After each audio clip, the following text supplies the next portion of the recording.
Hala Rina, may sorpresang ating malalaman, dahil ngayon na ito mangyayari.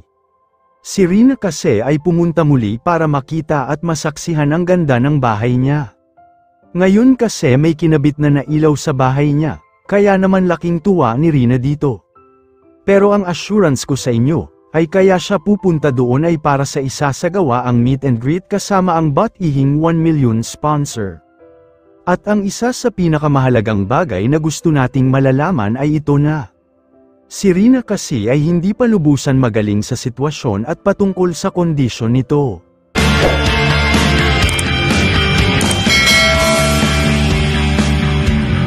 Hala Rina, may sorpresa ang ating malalaman, dahil ngayon na ito mangyayari. Si Rina kasi ay pumunta muli para makita at masaksihan ang ganda ng bahay niya. Ngayon kasi may kinabit na ilaw sa bahay niya, kaya naman laking tuwa ni Rina dito.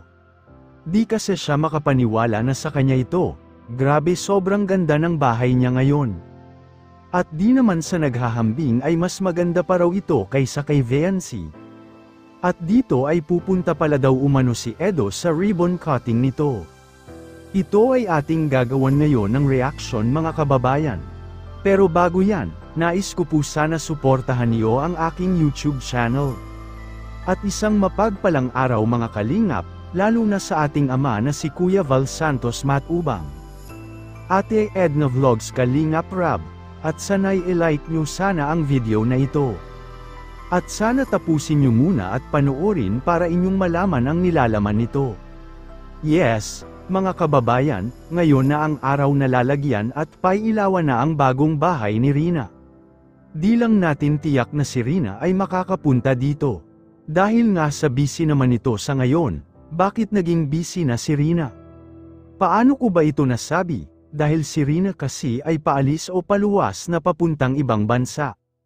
Kaya nagayak at naghahanda na ito sa malapit niyang pag-alis.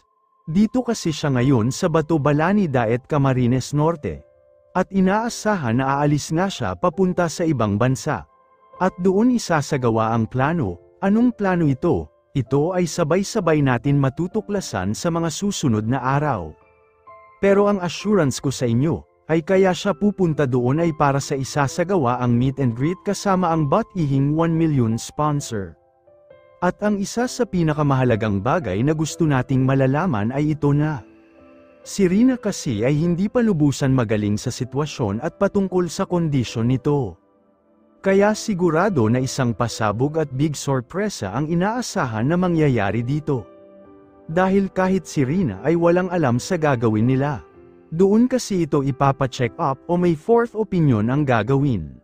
Kabilang sa likod na nag-organize dito ay ang 1 million sponsors. Row Iname at ang Rina's community, na simula noon at mapasa hanggang ngayon ay talagang sila pa rin ang mga taong nakasuporta dito. Tunghayan natin ang video na ito, kayo mga kalingap, sana magbigay kayo ng inyong komento, reaction at suhestyon, para malaman namin ang inyong saloobin at damdamin, para may parating natin sa Kalingap team, at magawa ng aksyon ang ganitong sitwasyon, at para mapagdesisyonan ang naturang revelasyon. Bago ko po tapusin, ay isang mapagpalang araw mga kababayan, lalo na sa ating ama na si Kuya Val Santos Matubang, Ate Edna Vlogs, Kalingap Rab, at maraming salamat po. Hi everyone! Welcome back muli sa aking munting channel. For today's video ay makikita natin ang pinaliwanag na pabahay dito. Suso po tayong nagpapasalamat sa ating mga butihing kontraktor na talaga namang suporta dito po sa ating pabahay kay Rina. Ang kabuuan ng ating pabahay ay 1 million at iba pa po yung ating mga kumbaga ay additional job na kung saan kinalalabasan ng ating pabahay. Sa ating mga major sponsors, Ma'am Candy, Tita 1M at Ma'am Irish, at sa lahat